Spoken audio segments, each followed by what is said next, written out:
دیکھنے اور سننے والوں کو السلام علیکم۔ پیارے خواتین و حضرات، واہیلا یہ حضرت نوح علیہ السلام کی بیوی تھی۔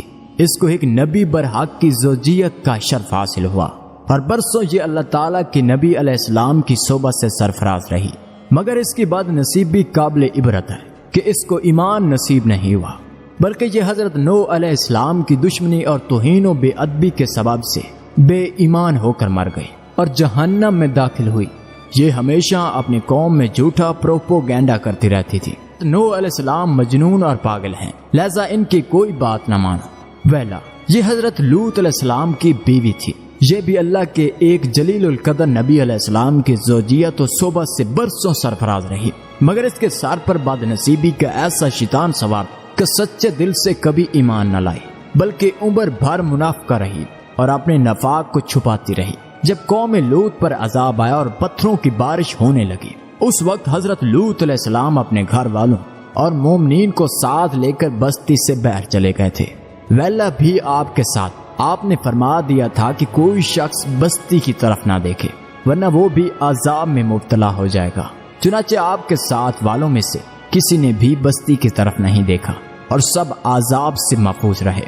لیکن ویلا چونکہ منافق تھی، اس نے حضرت لوط علیہ السلام کے فرمان کو ٹھکرا کر بستی کی طرف دیکھ لیا اور شہر کو الٹ پلٹ ہوتے دیکھ کر چلانے لگی کہ ہائے رے میری قوم۔ یہ زبان سے نکلتے ہی ناگہاں عذاب کا ایک پتھر اس کو بھی لگا اور یہ بھی ہلاک ہو کر جہنم رسید ہو گئی۔ آسیہ بنت مزاحم رضی اللہ عنہ یہ فرعون کی بیوی ہیں۔ فرعون تو حضرت موسیٰ علیہ السلام کا بدترین دشمن تھا، لیکن حضرت آسیہ رضی اللہ عنہ نے جب جادوگروں کو حضرت موسیٰ علیہ السلام کے مقابلے میں مغلوب ہوتے دیکھ لیا تو فوراً ان کے دل میں ایمان کا نور چمک اٹھا اور وہ ایمان لے آئیں۔ جب فرعون کو خبر ہوئی تو اس ظالم نے ان پر بڑے بڑے عذاب کیے، بہت زیادہ زود و کوب کے بعد چمیکھا کر دیا، یعنی 4 خونٹیاں گاڑ کر حضرت آسیہ رضی اللہ عنہ کے چاروں ہاتھوں پیروں میں لوہے کی میخیں ٹھوک کر چاروں خونٹیوں میں اس طرح جکڑ دیا کہ وہ ہل بھی نہیں سکتی تھی، اور بھاری پتھر سینے پر رکھ کر دھوپ کی تپش میں ڈال دیا اور دانا پانی بند کر دیا۔ لیکن ان مصائب و شدائد کے باوجود وہ اپنے ایمان پر قائم و دائم رہی اور فرعون کے کفر سے خدا عز و جل کی پناہ اور جنت کی دعائیں مانگتی رہی، اور اسی حالت میں ان کا خاتمہ بالخیر ہو گیا اور وہ جنت میں داخل ہو گئی۔ اور ابن کسان کا قول ہے کہ وہ زندہ ہی اٹھا کر جنت میں پہنچا دی گئیں۔ مریم بنت عمران یہ حضرت عیسیٰ علیہ السلام کی والدہ ہیں۔ چونکہ حضرت عیسیٰ علیہ السلام ان کے شکم سے بغیر باپ کے پیدا ہوئے، اس لیے ان کی قوم نے تانوں اور بدگوائیوں سے ان کو بڑی بڑی اذائیں پہنچائیں، مگر یہ صابر رہ کر اتنے بڑے بڑے مراتب و درجات سے سرفراز ہوں کہ خداوند قدوس نے قرآن مجید میں ان کی مدح و ثنا کا بار بار خطبہ ارشاد فرمایا۔ ان 4 عورتوں کے بارے میں قرآن مجید نے سورۃ تحریم میں فرمایا، جس کا ترجمہ یہ ہے: اللہ تعالیٰ کافروں کی مثال دیتا ہے جیسے حضرت نوح علیہ السلام کی عورت وحیلا اور حضرت لوط علیہ السلام کی عورت والا، یہ دونوں ہمارے 2 مقرب بندوں کے نکاح میں تھیں، پھر ان دونوں نے ان دونوں سے دغا کیا تو وہ دونوں پیغمبران ان دونوں عورتوں کے کچھ کام نہ آئے، اور ان دونوں عورتوں کے بارے میں خدا کا یہ فرمان ہو گیا کہ تم دونوں جہنمی عورتوں کے ساتھ جہنم میں داخل ہو جاؤ۔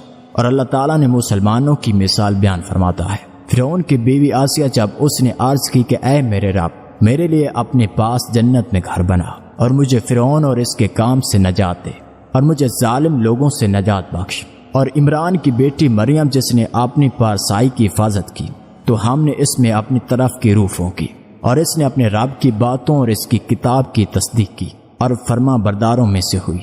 درس ہدایت۔ وحیلا اور ویلا دونوں نبی کی بیویاں ہو کر کفر و نفاق میں گرفتار ہو کر جہنم رسید ہوئیں، اور فرعون جیسے کافر کی بیوی حضرت آسیہ ایمان کامل کی دولت پا کر جنت میں داخل ہوئی، اور حضرت آسیہ حق ظاہر ہو جانے کے بعد اس طرح ایمان لائیں کہ فرعون کے سب آرام و رات کو ٹھکرا دیا اور بے پناہ تکلیفوں اور ایذاؤں کے باوجود اپنے ایمان پر قائم رہیں۔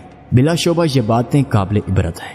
تو پیارے خواتین و حضرات، اگر آپ کو ہماری آج کی یہ ایپیسوڈ ویڈیو پسند آئی ہے تو کائنڈلی ہمارے چینل کو سبسکرائب کیجیے اور اپنے دوستوں اور رشتہ داروں کے ساتھ ثواب کی نیت سے شیئر کیجیے۔ ملتے ہیں کسی نئی ویڈیو کے ساتھ، تب تک کے لیے خدا حافظ۔ بہت شکریہ۔ دیکھنے اور سننے والوں کو السلام علیکم۔ پیارے خواتین و حضرات، واہیلا یہ حضرت نوح علیہ السلام کی بیوی تھی، اس کو ایک نبی برحق کی زوجیت کا شرف حاصل